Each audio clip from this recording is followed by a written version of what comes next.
In today's video, I'm going to be discussing how you can make $1,000 in the most optimal and easy way working for Uber Eats. I've probably worked about 1,000 hours now working for Uber Eats, and I have made $1,000 a week pretty consistently throughout this year. And I even recently made over 2K in a week driving for Uber Eats just about a month ago, and even had an average hourly rate of $55 an hour throughout the course of a week as well. But not only have I experienced these highs, I've also experienced the lows as an Uber driver. I've also worked in the summertime, the wintertime, and pretty much every single region throughout all of New Zealand. So I definitely think that I am somebody that's qualified to make this video and can give some assistance in a lot of different ways to those people that are watching this video trying to make over $1,000 for Uber Eats pretty consistently. And in my personal opinion, I think the most important thing to dictate whether or not you can earn $1,000 a week working for Uber Eats is understanding your metrics and doing a little bit of planning. So I personally think the most important metric for you to understand is what is your average hourly rate working for Uber Eats. And there might be some people watching this video that are not currently Uber Eats drivers, so I'll try to give you an example of my average hourly rate.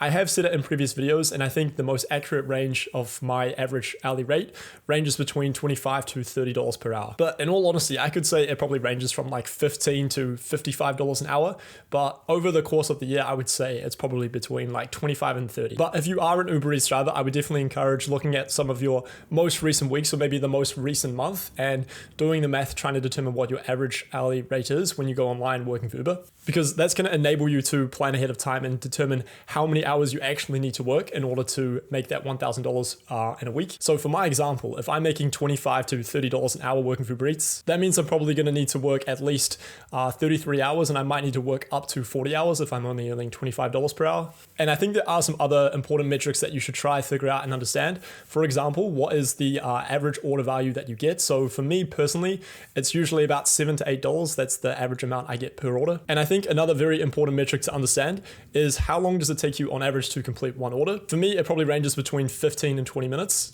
So if I do the math, that means that I can probably expect to complete 3 to 4 orders every single hour. And knowing that information is pretty important because it means I can plan ahead of time if I was to get a quest, for example. Because let's say I have a quest and the threshold for me to complete like the first quest might be I need to complete 40 trips within maybe a 4-day period. And I know in order for me to complete that quest, I'm going to need to probably work between 10 to maybe 15 hours for me to complete it.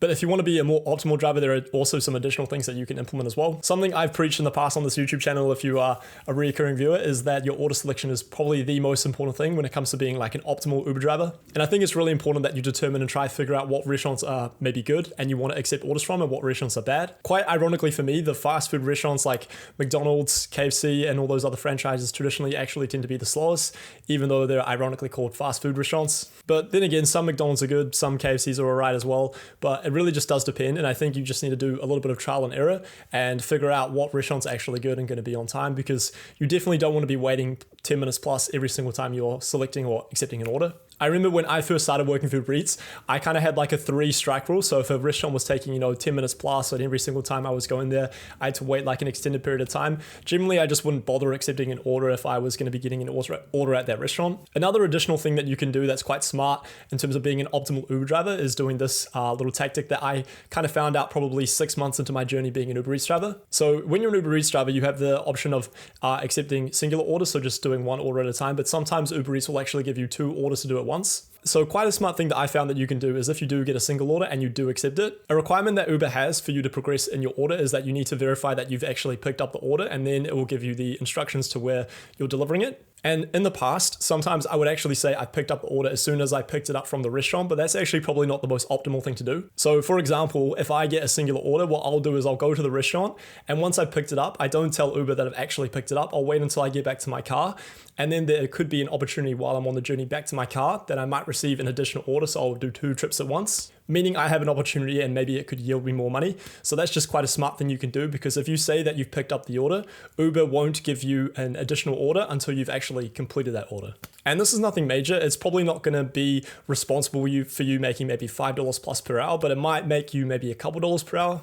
And it's definitely an additional thing that you can just add and implement into your kind of workflow, I guess. Another additional thing that I've actually been kind of trialing recently when it comes to order selection is this. So between the hours of like 4 to 6 p.m. or when there's kind of like prime time traffic, I like to call it, I've actually been accepting orders in more residential areas, because a lot of the time, if I was to be, working in maybe the city center from 4 to 6 p.m., Uber might give me an order and estimate the time for me to complete that order would be about 25 minutes, where in reality, it would actually take me 40 minutes and would set back my earnings considerably. Whereas if I go to like maybe these kind of like alternative suburbs or this kind of residential area, I don't really need to worry about that. So I kind of position myself accordingly during that time. It's something maybe you can trial and error. If you're not from Wellington, or maybe from like another big city or somewhere else that offers Uber Eats in New Zealand, maybe you want to try it out. Or maybe if you're watching this video and you're not from New Zealand, maybe you want to try it out in your area. Just while there's like prime time traffic, you kind of just go to like nearby location that's more residential rather than like,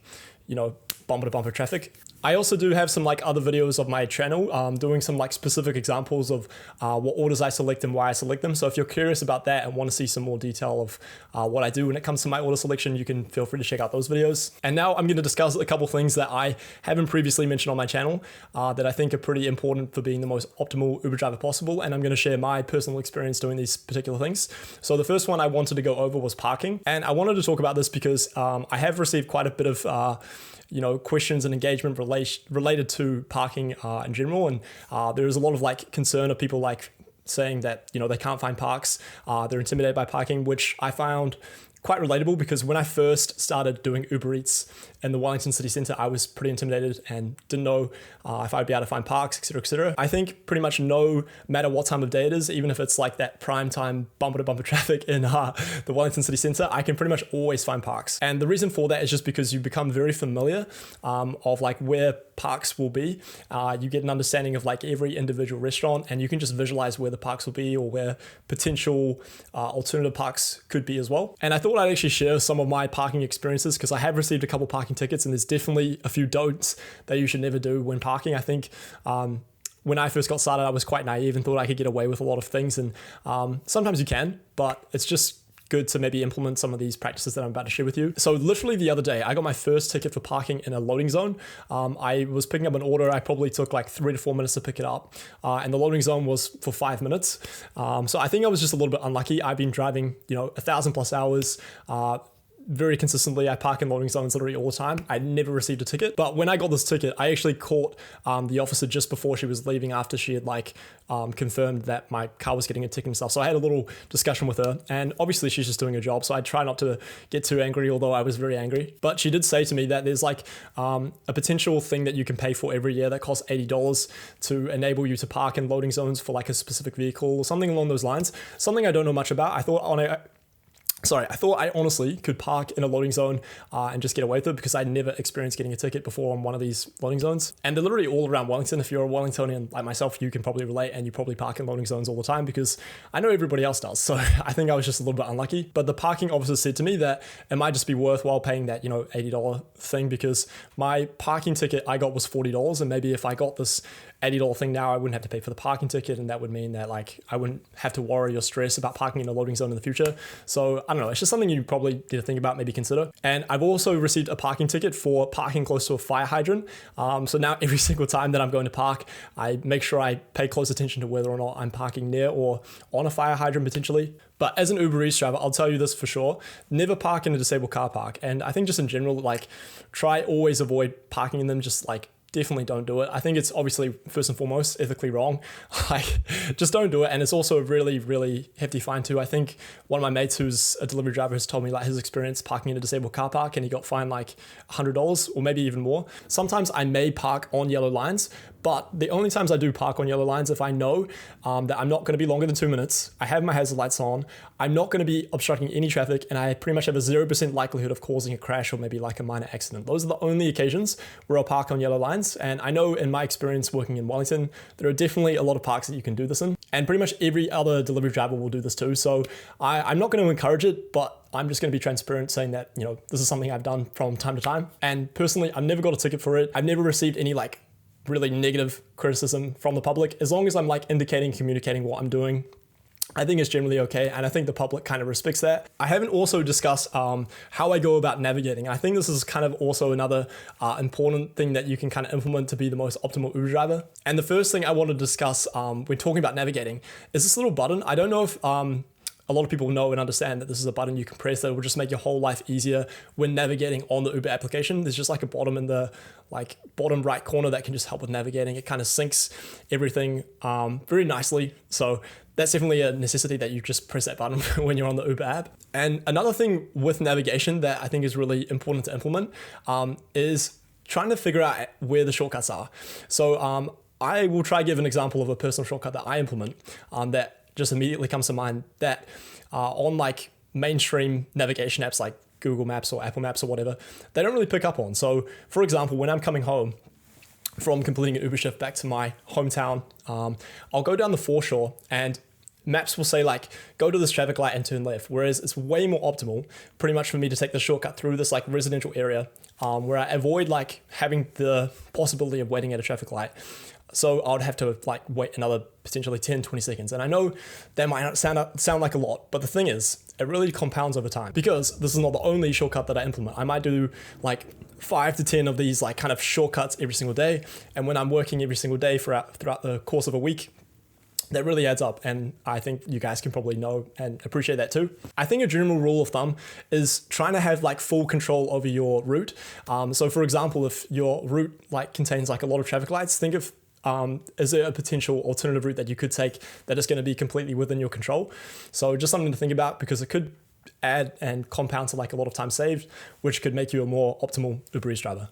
And just another additional thing that I thought I would briefly go over too, just so you can maybe more easily get to that $1,000 per week mark, is having an optimized profile. And having an optimized profile is just going to really help you get more tips. And when I say optimized profile, just make sure that profile photos are kind of nice. I don't really like my personal profile photo. I don't actually know if you can change it, but if you are becoming an Uber Eats driver, just make sure that's a nice photo. And also make sure that your description about why you deliver is pretty good. Like I didn't used to put a lot of importance into it, but you got to remember that every single consumer is going to be seeing your profile and they do have an opportunity to tip. And if your description is pretty good about why you deliver, maybe it's funny or creative, it's just going to increase the likelihood of them tipping. So it's something worth maybe putting a bit of attention or time into. I'll give a little bit of inspiration. So I've had two bios or profile descriptions in the past. The first one I had was when I was seeing my girlfriend at the time. She was living in Dunedin. So I said my description for why I deliver was that I could go see her more often. I think it was like literally so I could see my girlfriend in Dunedin more. And now my current description is that I'm saving for a Tesla so I can impress my mum. That's currently my Uber Eats description, which I think is quite humorous, and both of those descriptions are relatable.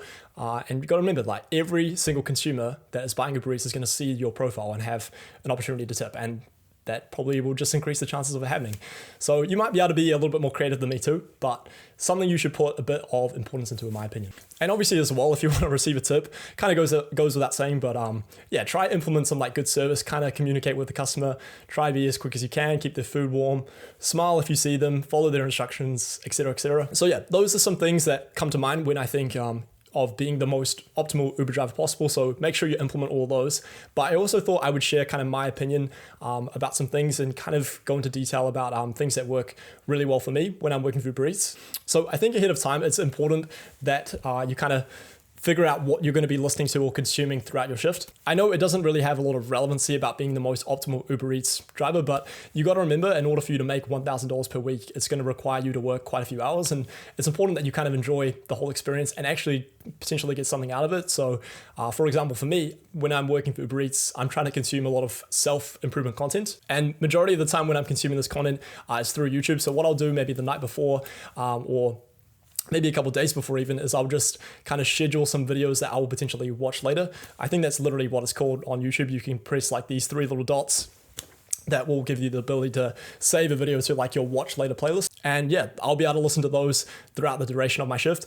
But you might not be like me. Maybe you want to listen to like a Spotify podcast or audiobook. So I don't know, it's just up to you, but I would encourage doing that because it's just going to mean your experience working through Uber Eats is just going to be a lot more enjoyable. And I think too, it's good to have the attitude that maybe you should try only consume this kind of content when you're actually delivery driving, so you can kind of kill 2 birds with 1 stone. Because if you think about it, it's probably a lot more productive and beneficial if you're consuming content while you're actually doing something at the same time. Because if I say was, for example, to watch or consume like 2 hours worth of content and not actually be making money from it. It just kind of makes sense. So that's what I've been trying to implement. Sometimes I'm not very good with it, and sometimes it's quite sad that I'm just like on my own watching videos, but I kind of try to do both of them. I'll try listen to my videos that I've scheduled or want to watch later and do Uber Eats at the same time. And honestly, you should really try to implement this, because this is one of the biggest luxuries I think of being an Uber Eats driver. Because think about it, if you were working like a mainstream job, like a typical 9 to 5, you probably aren't going to be able to have that kind of luxury of being able to consume maybe information or self-improvement content, right? It's just going to enable you to potentially get ahead of those people that, you know, have to give their full attention at their workplace. So that's definitely a big luxury of being an Uber Eats driver. It's a big privilege. So I try to take advantage of that as much as I can.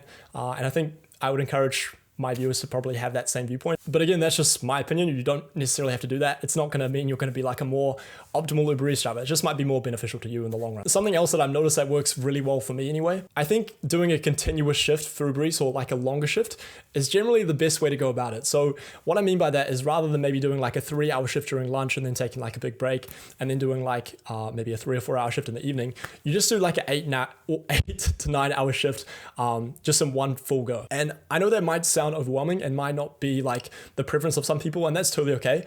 But for me anyway, I definitely find that I can just get in a rhythm and it just makes me feel good and fulfilled that I'm doing like a lot of orders, I'm making a lot of money, and I don't necessarily need that break. Because when I take that break, I really have that thought process of, man, I really don't want to have to go back out there again. I only earned like, you know, $60 or $70 during that 3-hour period, and then I'm just not going to earn that much over this 4-hour period. I've got to go all the way into the city again. So I don't know. I just think it's a lot more optimal to just do one big long shift if I can. And as I said, it's like really fulfilling and satisfying hitting like those big days.